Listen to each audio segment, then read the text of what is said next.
Alabama at Tennessee. Alabama is a 2.5-point favorite. Over under set at 55.5. Does that make any sense to anybody? 55.5. Who has watched these offenses over the last couple of weeks? I mean, yeah, you could say Alabama's offense in the first half against Georgia looked really good. But I don't sit here and look at this and think, oh, wow, this one's going to be 35-31. I just don't. And I know it's 55.5 and those don't add up. Okay. I'm not that dumb, but I'm just saying this doesn't seem like a game that's going to be high scoring to me. So immediately when I see this over under, I think under, because I think Tennessee's got a really good defense, and it's obviously a defensive led football team at this point. Alabama, it's no secret what they're going to be trying to do. They're going to be trying to throw the football, and they're going to go over the top to Ryan Williams once every 8 plays. I mean, that's what this team does at this point. Now, Coach DeBoer is one hell of a scheme coach, one hell of a play designer. He's going to have something cooked up for this Tennessee defense. But look, I mean, I think the Tennessee defense is the best unit on the field in this football game, personally. Alabama's defense has averaged given up, like, if you take their last half against Georgia and you talk about the last couple of weeks against Vandy and South Carolina, they're averaging giving up a lot of points. Okay, so this isn't the defense that we're used to seeing. We talked about it early in the season, and look, I'm gonna, I'm not trying to put Texas down here. I got Texas on the mind, but early in the season, whenever we were breaking things down for the Alabama and Georgia matchup, we were looking at statistically for Alabama, defensively, what their statistics look like, and where the numbers say that they're vulnerable. And the numbers said that Alabama's secondary was one of the best ones in the country when we looked at it. You know why it said that? Because they had not played against anybody who could pass at all. So, with that being said, I don't know. What are your thoughts here? Because Tennessee can't throw the football, which is the weakness is the secondary of Alabama, it seems to me. I haven't seen Tennessee be able to throw the football very well this season. Where's the edge here for Alabama? To me, I don't get it. Tennessee has struggled to pass here recently, but Dylan Sampson has continuously showed up to lead this team to victory. He was the only player that had touchdowns in the past week, and he scored 3 of them, including the game winner against Florida in overtime. So when I look at the Tennessee rushing attack, that has been very good, and I compare the game that we just saw Alabama play against South Carolina with Rocket Sanders really just going off in that football game, I look at the running game for Tennessee, and I say that is an area that you could exploit Alabama in. The offensive line for Tennessee has been lackluster. I do like Alabama's defensive line for the most part, but it seems like Alabama's defensive line is getting better as games go on. So to me, if you're leaning on the running game, if you're Tennessee playing a hurry up offense but leaning on the running game, you could gas that defensive line for Alabama and make them a little bit less of a factor as the game goes on. On the other side of the football, though, Tennessee on defense is going to have to bring the house. I mean, they need to get pressure on Jalen Milroe. They need to contain the edges. But when you look at the defensive line for South Carolina, which I think is very comparable to Tennessee's defensive line, although as far as just like their overall quality, I think that they're comparable to South Carolina. I think that South Carolina is better off the edges, particularly at getting to the quarterback and sacking the quarterback. They've got a little bit more speed off the edges, in my opinion. But James Pierce, coming off the edge, I think he's got to have a really big game for Tennessee, because what Tennessee really needs to focus on is, when you look at the matchup, Tennessee is not as good on paper as Alabama as far as just the personnel and the roster. Alabama still has a superior roster. So one way that you can affect that roster is by keeping that defense for Alabama out on the field for as long as possible, meaning you get 3 and outs against their offense, and you have long plays, long drives or you get a ton of possessions and you exploit the defense for Alabama. I think that that's Tennessee's game plan for success in this football game.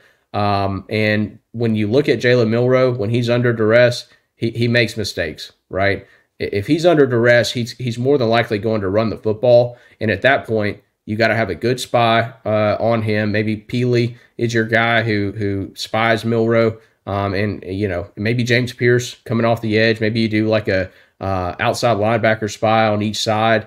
However you want to scheme that up, you just have to contain Jalen Milroe, and you'll win the football game. I think that's the easiest solution. When you look at Georgia in the second half of that football game against Alabama, they did a pretty good job of containing Milroe and limiting him with his legs. And shut down the Alabama offense outside of one play, and it happened to be effectively the game-winning play. But I feel like the book is out there on how to beat Alabama at this point. We've seen them struggle, like you said, for 10 quarters in a row now, and we've seen their offense really struggle for the most part.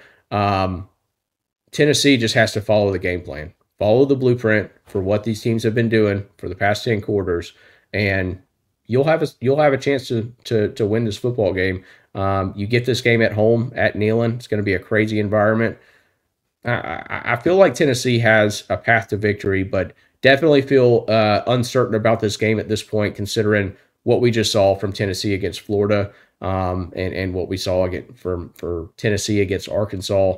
I mean, I don't feel as good about this game as I did earlier in the season, picking Tennessee to win this game before the season got started. But you could say the same about Alabama, too. I mean, both teams really have been, for the past 2 games, leaving you scratching your head as a fan, wondering what the heck happened to my team from week 5 and before. So a lot of questions here. It's kind of ironic that these two teams are facing at this point in the season, considering where both of them are at. I think they're 2 very comparable football programs, just from an overall power rating. But I like the home team in this one right now. At least that's my lane. Well, okay, so here's my thing. So I'm just sitting here kind of mapping this out in my head as we go. This is the early thoughts portion of the week, guys. So these are not really polished thoughts that we have going off here, if you can't tell. we try to make them as polished as possible. But here's kind of the common thing that's gone on with Alabama the last couple of weeks. Diego Pavia, and Lenora Sellers both are mobile quarterbacks. And so I think what Tennessee probably needs to do in this football game is let Nico run the ball a little bit. Try to get the edge. And I'm not saying he needs to be trying to, lower his shoulder and hit people or nothing. But look, I mean, Nico's not a pocket passer. We part of those 10 quarters that we've seen Alabama struggle, especially defensively, 2 of those quarters were against Georgia, and Alabama was going against a pocket passer and Carson Beck. I don't think anybody at this point is ready to say that Nico, I am Olivia, whatever the hell his last name, Nico, Iamaliava. There we go. I had to remember how to say it. Is he a pocket passer like Carson Beck is at this point? I don't think so, man. And so to sit there and think that guy is going to be able to sit in the pocket and perform and bring Tennessee to a win, I'm doubting it. I'm just doubting it. I think you're going to have to be able to open your mind up a little bit and use Nico in some different ways. I mean, and I don't know who the backup quarterback is for Tennessee. I really don't. And I'm not calling for the backup. But my point is, if you run Nico and he gets a little boo-boo or whatever, I mean, that's just football at this point. What are you protecting Nico for? What are you saving him for at this point? I mean, you want to take care of the guy. You don't want to get him hurt. I understand. You love the guy. He's part of your team. I'm just saying he's not cutting the mustard at this point. So got to figure out a game plan in which Nico is part of that game plan to beat Alabama. And as of right now, in my head, I'm looking at Tennessee's offense, and he's not part of the game plan in my head. He's just really not part of the game plan. right now, if Tennessee goes into this football game just like they've gone into the last few, it's going to be run the football, run the football, run the football. Let's try to lean on this defense, and then by the end of the game, the dam breaks, and Tennessee's been able to run the football better in the second half than they have the first half. Um, Nico's got to figure out a way to hit a pass downfield and back the defense up, first of all. And I think you've got to figure out another way to utilize Nico. Let him use his legs. How many people did we hear from in the beginning part of the season? It's like, wow, he's really shifty. He's really shifty for 6'6". He's got some moves. Doesn't really have the straight line speed. I mean, he's not like a 4 or 5 guy or nothing, but run. I mean, he's kind of like Taylor Green. He's got those moves left and right. I don't know. I think you got to figure out a way to utilize Nico a little bit better in this offense. It's been kind of a rough go the last few weeks.